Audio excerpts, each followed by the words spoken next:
Hello guys, I hope tout va bien chez vous.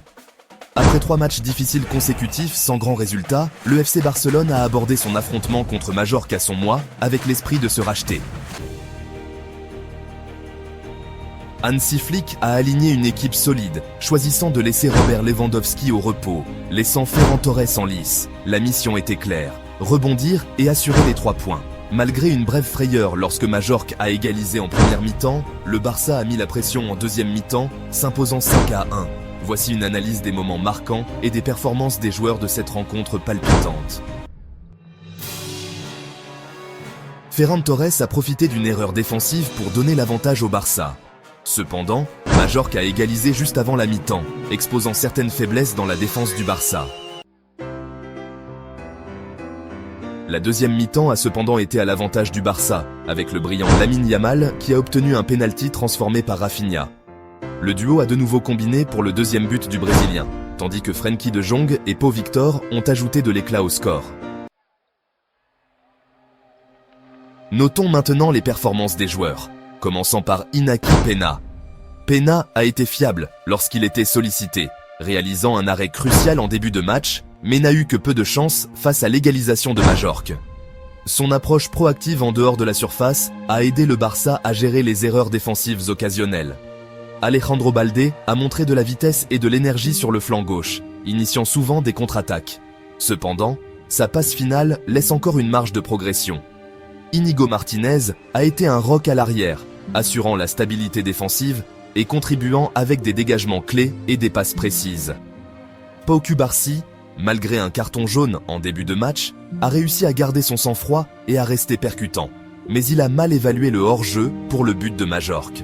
Jules Koundé a eu une prestation terne, apparaissant fatigué et désynchronisé, forçant les autres à couvrir ses manques.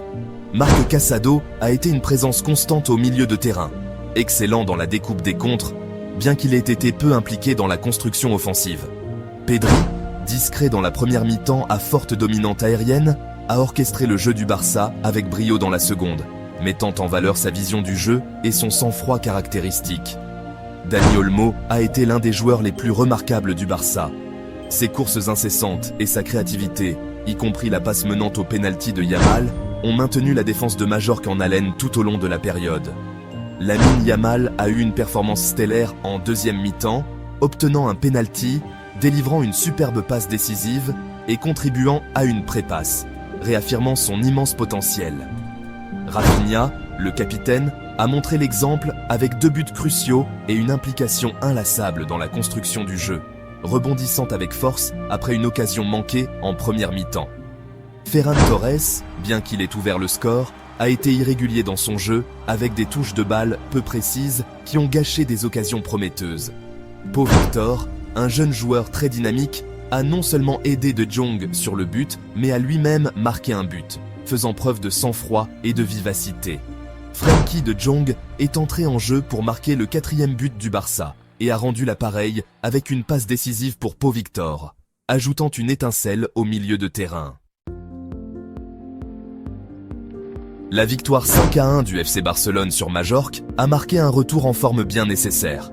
Les hommes de Hansi Flick ont fait preuve de résilience, transformant un match potentiellement délicat en une déclaration dominante.